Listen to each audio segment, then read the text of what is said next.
E quando falamos em líder positivo, qual é o foco do desenvolvimento? Quais as competências, as habilidades, o que é que vamos desenvolver para que ele esteja formado um líder positivo, professor? Tá, então, baseado nos 6 pilares da psicologia positiva, né? O Kim Cameron desenvolveu 4 áreas de gestão que a gente treina os profissionais, né? O primeiro deles é desenvolver relacionamentos positivos, né? Porque foi provado já numa pesquisa de Harvard, né? Acho que você viu, né, Márcia, que quando você chega lá na velhice, né, 80 e poucos anos, eles fizeram um estudo com diversas pessoas e as pessoas que se sentiram mais realizadas são aquelas que construíram relacionamentos positivos ao longo da vida, né?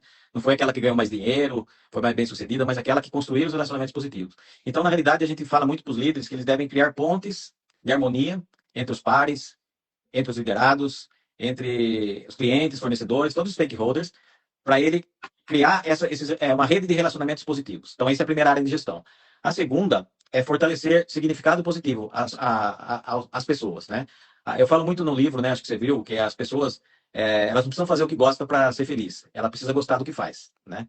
E para gostar do que faz, ela precisa ver sentido no que faz, né?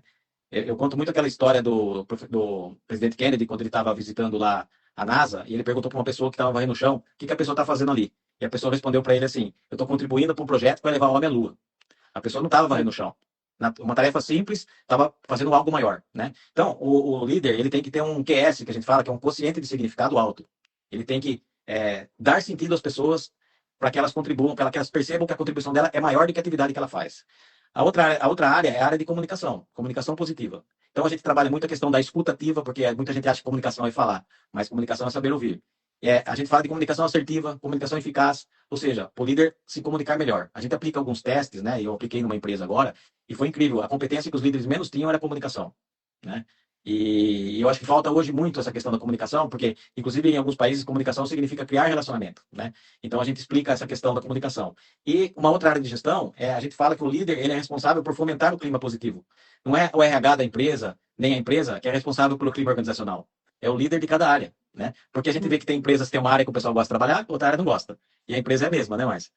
Então, o que faz a diferença ali? É o líder. Então, a gente passa essa responsabilidade para o líder, que ele tem aquele livro do professor José Luiz Bichuit, né? Gestão de pessoas não é com RH, né? A gente comenta que o gestor da área, ele é o gestor de RH na área dele. E a responsabilidade pelo clima positivo é ele que tem que construir lá, né? Então, basicamente, a gente trabalha essas 4 áreas de gestão. Só que você pode ver que dentro dessas 4 áreas a gente trabalha de autogestão, autoconhecimento, inteligência emocional. Ou seja, a gente trabalha com vários soft skills que ele precisa desenvolver para ser um líder positivo. Mas a gente no curso, a gente dá todas as ferramentas, né? É um curso de 24 horas, né? Distribuído em seis encontros de 4 horas.